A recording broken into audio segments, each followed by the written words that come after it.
அன்பானவர்களே, அன்பு வணக்கங்கள். உங்களுக்கும் இறந்தவருக்கும் இருந்த உறவு இப்போதும் இருக்கிறது.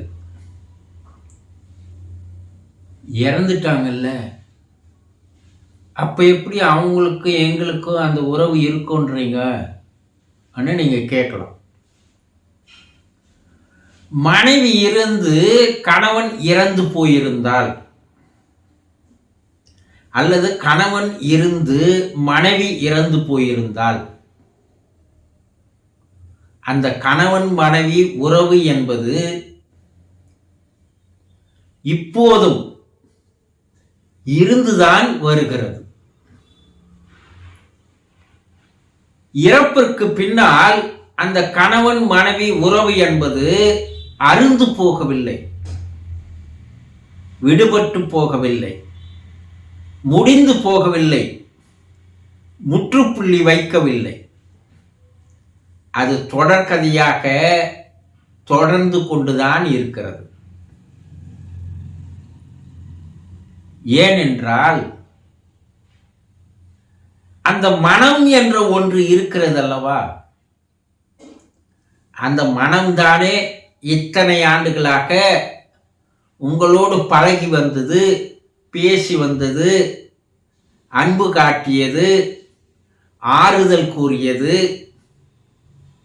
இன்பத்திலும் துன்பத்திலும் பங்கெடுத்துக் கொண்டது எல்லாம் அந்த மனம்தானே. அந்த மனம் இறந்த பிற்பாடு மாறிவிடுமா? இல்லை.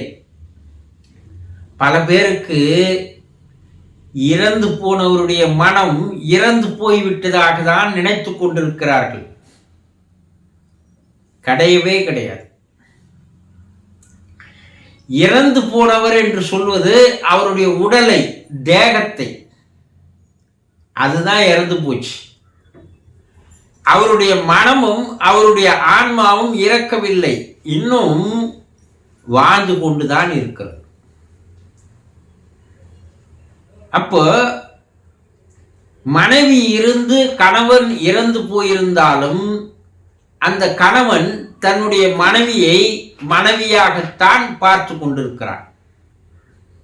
அவன் அதை மறக்கல, அப்படியே அவன் கண்டினியூ பண்ணுது. அந்த மனமானது எப்படி பூமியில் மனைவியோடு இருந்ததோ, எப்படி இரு மனமும் ஓர் உடலாக இருந்து வாழ்ந்தார்களோ, எப்படி தான் நினைப்பதை மற்றவர் சொல்லுகின்ற அளவுக்கு மனமானது இணைந்து கலந்து கரைந்து ஒருவரை ஒருவர் புரிந்து கொள்ளுகின்ற அந்த பக்குவம், அந்த ஆற்றல் இப்போதும் இருந்து கொண்டிருக்கிறது.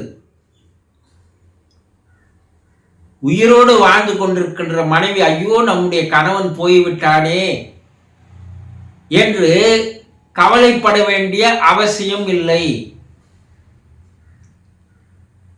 நீங்கள் நினைப்பதை, எண்ணுவதை, சிந்திப்பதை அந்த கணவன் ஆன்மாவானது புரிந்து கொள்ளுகின்ற வகையில் தான் இருந்து கொண்டிருக்கிறது. அந்த கணவன் மனைவி உறவு என்பது தொடர்ந்து வந்து கொண்டிருக்கிறது. என்ன, உயிரோடு ஒரு உருவத்தோடு உங்களோடு பழகி வந்த அவர் இப்ப உருவம் இல்லாத நிலையில் சூக்குமமான உருவத்தில் உங்களோடு பழகி வருகிறார். அவ்வளவுதான் வித்தியாசம். நீங்கள் அவர் இருப்பதாக நினைத்துக் கொண்டே பழகி வந்தால் அந்த சூக்கும உருவமாக இருக்கின்ற அவர் உங்களோடு பழகி வருவதை பல்வேறு அறிகுறிகளின் மூலமாக உங்களுக்கு உணர்த்துகின்ற வகையில் வருவார். உங்களுடைய உள் உணர்வானது அதை புரிந்து கொள்ளுகின்ற ஆற்றல் பெற்றுவிடும். பல பேர் ஐயோ என்னுடைய கணவன் இறந்து விட்டானே இனி நான் யாரோடு என்னுடைய இன்பத் துன்பத்தை பகிர்ந்து கொள்வது? என்னுடைய மனதில் எண்ணுகின்ற எண்ணங்களை யாரிடம் நான் எடுத்து கூறுவது? என்னுடைய ஆசைகளை யாரிடம் கூறுவது? என்னுடைய மகிழ்ச்சியை, என்னுடைய துன்பத்தை யாரிடம் பகிர்ந்து கொள்வது? அவர் இல்லையே என்று மனைவிமார்கள் கவலைப்பட வேண்டிய அவசியம் இல்லை.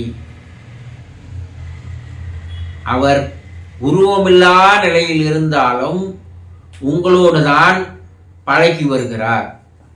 நீங்கள் அவரோடு உயிரோடு இருந்த போது பகிர்ந்து கொண்டதைப் போல உங்களுடைய மனதில் உள்ளதை நீங்கள் பகிர்ந்து கொள்ளலாம். அதை அவர் புரிந்து கொள்ளுகின்ற ஆற்றல் பெற்றவராக அந்த நிலையில் இருக்கிறார். ஆக அது கணவனாக இருந்தாலும் மனைவியாக இருந்தாலும், கணவன் இருந்து கொண்டு மனைவி இறந்து போயிருந்தாலும், மனைவி உயிரோடு இருந்து கொண்டு கணவன் இறந்து போயிருந்தாலும், அந்த கணவன் மனைவி உறவு என்பது இறந்து போனவருடைய ஆன்மா சாந்தி அடைந்து மறுபிறப்பு எடுக்கின்ற நிலைக்கு செல்கிற வரை அந்த கணவன் மனைவி உறவு என்பது இருந்து கொண்டுதான் இருக்கும். இது சரியாக புரிந்து கொண்டால், உருவத்தை இழந்திருக்கிறீர்கள், உணர்வுகளை, மனத்தை, அந்த ஆன்மாவை நீங்கள் இழக்கவில்லை. நீங்கள் அவரோடு பேசலாம், அவரோடு உங்களுடைய மனதில் இருப்பதை பகிர்ந்து கொள்ளலாம், உங்கள் மகிழ்ச்சியை தெரிவிக்கலாம், உங்களுடைய துக்கங்களை, கஷ்டங்களை அவரிடம் கூறலாம். இதையெல்லாம் காது கொடுத்து கேட்கின்ற நிலையில்தான் அந்த ஆன்மா வாழ்ந்து கொண்டிருக்கிறது. இதையெல்லாம் நீங்கள் சரியான அளவில் உயிரோடு வாழும் பொழுது எப்படி அவரோடு பழகினீர்களோ அதே போல நீங்கள் இப்போதும் பழகி வருவீர்களேயானால் அந்த ஆன்மா சாந்தி அடைவதற்கு அதுவும் ஒரு வகையில் பேர் உதவி செய்கிறது. நம்மை மறக்கவில்லை என்ற ஒரு திருப்தி, ஒரு சந்தோஷம் அந்த ஆன்மாவுக்கு கிடைக்கிறது. இப்ப அந்த ஆன்மா சாந்தி அடைவதற்கு நீங்கள் செய்ய வேண்டியது, உயிரோடு இருப்பவர் இறந்து போனவரிடம் உங்களுடைய சுக துக்கங்களை, இன்ப துன்பங்களை, மனதில் எண்ணுவதை நீங்கள் எப்படி பகிர்ந்து கொண்டிருந்தீர்களோ அதே போல இப்பொழுதும் நீங்கள் அவர்களோடு பகிர்ந்து கொள்ளலாம். அந்த ஆன்மா மறுபிறப்பு எடுக்கின்ற வரை உங்களுடைய கணவன் மனைவி உறவு என்பது துண்டிக்காது. மறுபிறப்பு எடுத்த பின் அதற்கப்பால் உங்களுக்குள் இருக்கின்ற உறவு துண்டிக்கப்பட்டுவிடும்.